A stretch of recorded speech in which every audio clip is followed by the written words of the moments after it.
At this time, we are so very pleased to welcome Dorie Clark back home to the campus. She entered at age 14 through the Program for the Exceptionally Gifted. At 18, she graduated Phi Beta Kappa from Smith College, and 2 years later received a Master of Theological Studies from the Harvard Divinity School.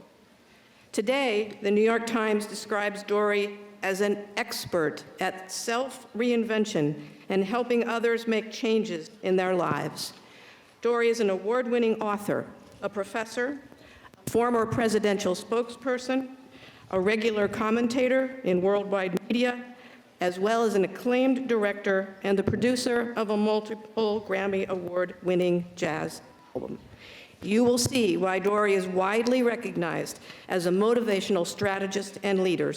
Please welcome home Dorie Clark, our 177th commencement speaker.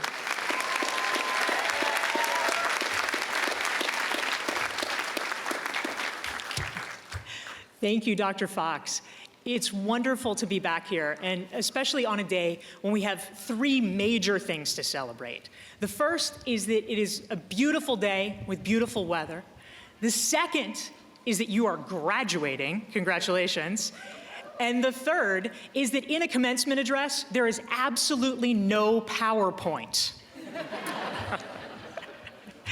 So it's wonderful to be back on campus at Mary Baldwin, because a graduation is a time of transition. It's a time to mark the movement into the next chapter, the next phase of what you're going to do. And so it's especially meaningful to come full circle because I was here and looking over at Carpenter. I spent many, many hours as a philosophy major studying with Dr. Scott and Dr. Owen. And since I've been here on campus, I've gotten to see some of my old professors.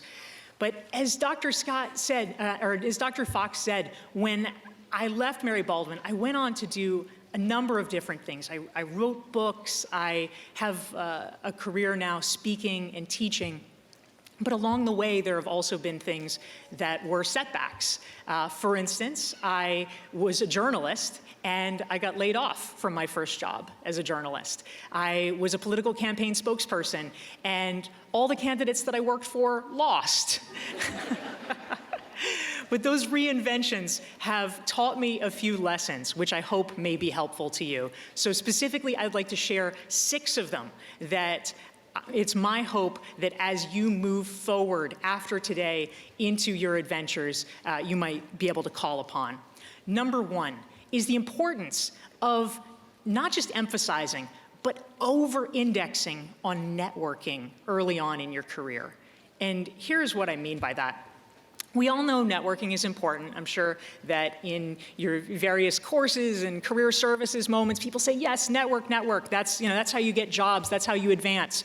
But the problem and the reason that a lot of people don't like networking, that they shy away from it, is that when you expect quick results from it, when the implicit idea is that you meet someone and 5 minutes later you get something from them, you get a job, you get a referral, you get a transaction, that leaves a bad taste in people's mouths.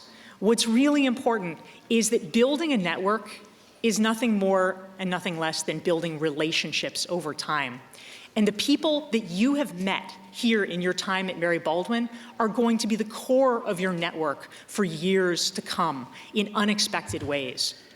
The good news is that thanks to social media, for all its flaws, you have the ability to stay in ambient touch with people that you maybe only know peripherally.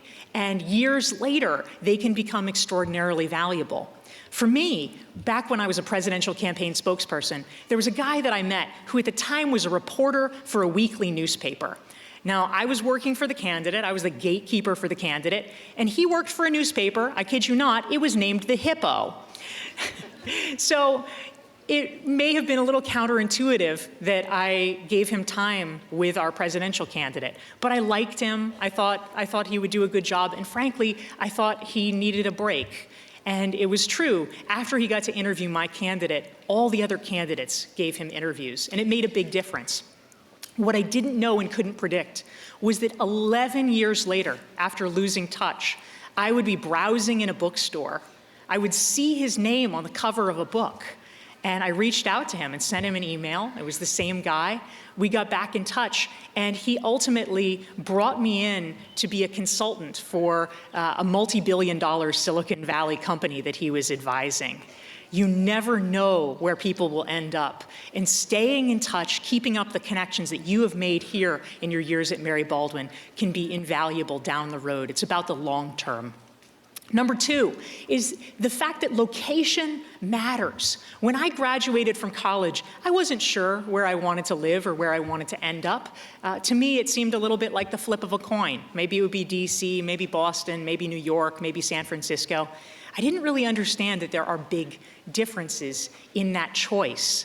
And so as you are charting your plans for the coming years, I want to draw your attention to the work of a physicist, of all things, named Geoffrey West.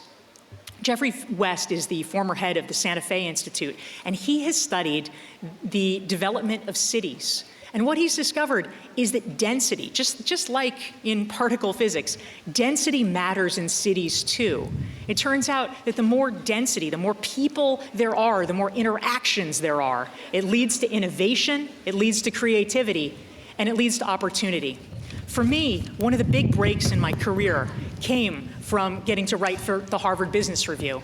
And the way that I was able to do it was that I sold my bike on Craigslist to a woman who worked for the Harvard Business Review. The only reason that was possible was that I lived in Boston and not somewhere else. So thinking through your plans for your career and where you choose to locate can make a big difference.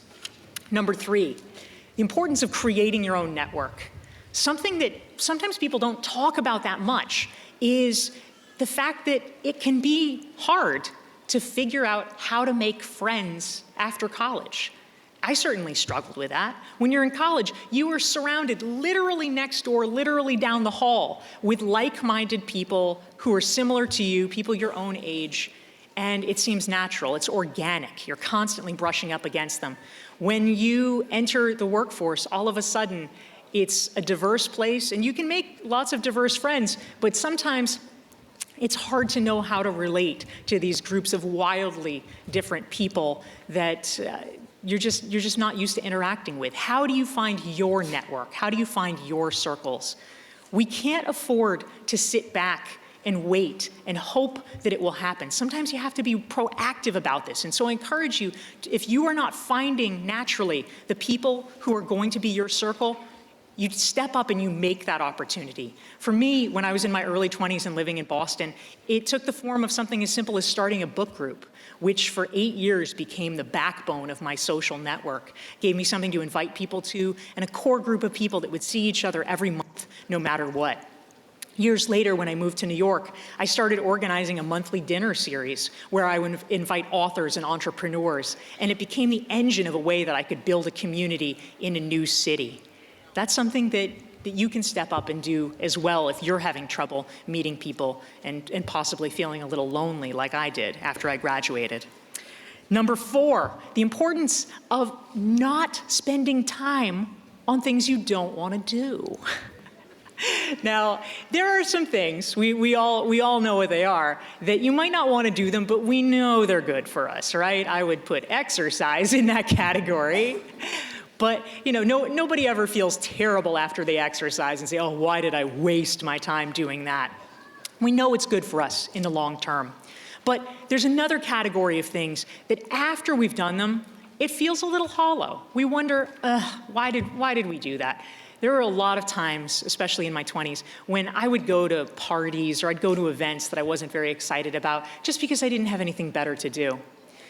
There's a saying, which is true, that as you get older, your awareness of the shortness of time quickens. And what I would encourage you to realize is that time is moving just as fast when you are in your 20s and when you've just graduated.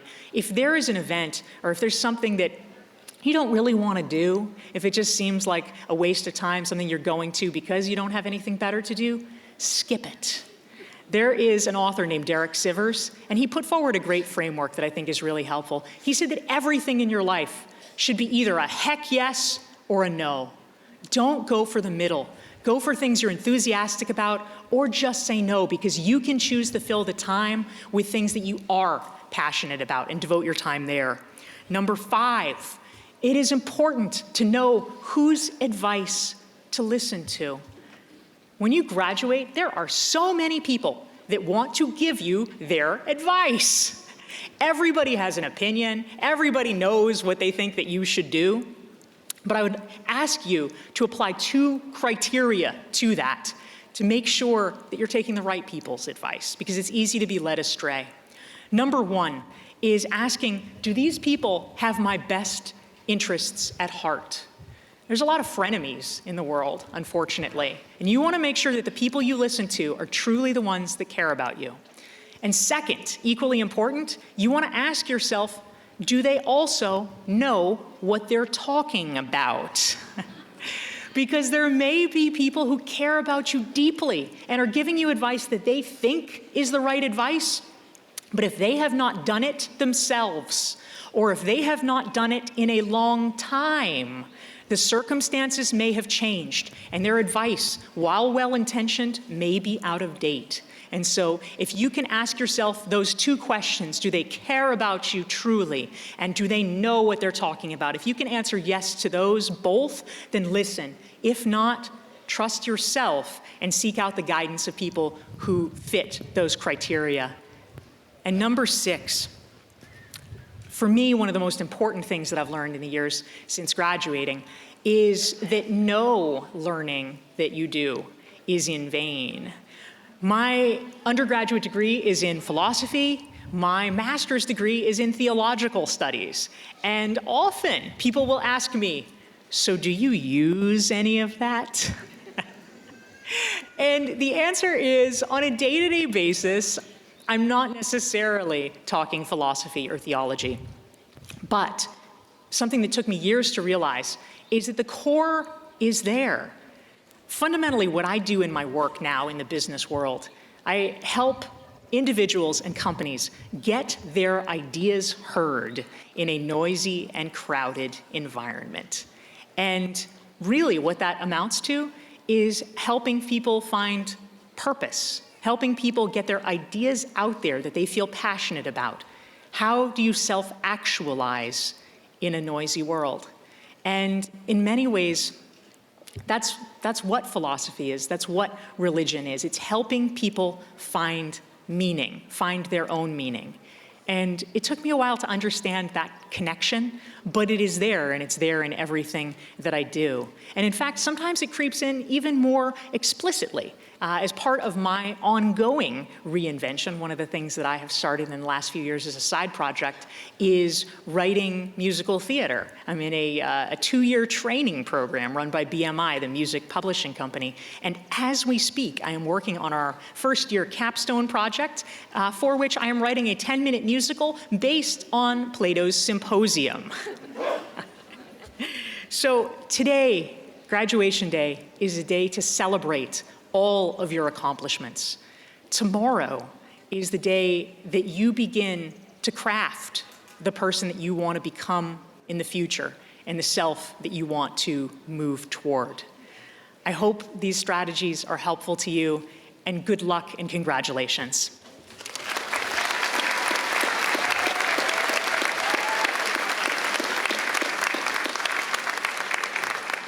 Thank you so much, Dorie, for your inspiring message to our graduates.